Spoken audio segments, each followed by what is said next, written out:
Hello everyone, চলো তোমাদেরকে একটা জিনিস দেখাবো আজকে। আজ হচ্ছে শুভ বিজয়া।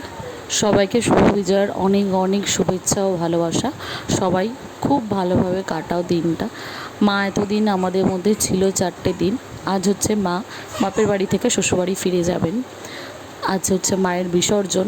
দেখো এখানে দর্পণের জন্য জল রেডি করা হচ্ছে, যেখানে মায়ের মুখ দেখা হবে। তো এই দেখো মায়ের মুখ কিন্তু দেখা যাচ্ছে, মা কিন্তু কাঁদছেন বাড়ি যাওয়ার সময়। তো দেখো এখানে তোমরা দেখেছো কি এটা কখনো জানি না, আমি ফার্স্ট টাইম দেখেছি। এখানে মায়ের চোখের জল দেখলে কান্না এসে যাবে।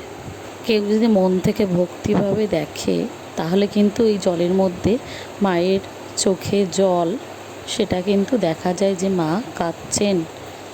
দেখো এখানে আমরা সবাই কিন্তু প্রসাদ খেয়ে তারপরে বাড়ি যাব। অনেকক্ষণই বসে বসে পুজো দেখছিলাম। দেখো এখানে প্রসাদ বিতরণ হচ্ছে এবং দধিকর্মাও বিতরণ হচ্ছে। তো দধিকর্মা খেয়ে তারপরে আমরা বাড়িতে আসবো। ভিডিওটা কেমন লাগলো সেটা কিন্তু কমেন্টে জানাতে ভুলবে না। আর কারা কারা মায়ের মুখ দেখতে পেয়েছো আয়নার মধ্যে, মায়ের চোখে জল দেখতে পেয়েছো, সেটা কিন্তু কমেন্টে জানাতে একদম ভুলো না। আর ভিডিওটা ভালো লাগলে অবশ্যই কিন্তু লাইক করে দিও।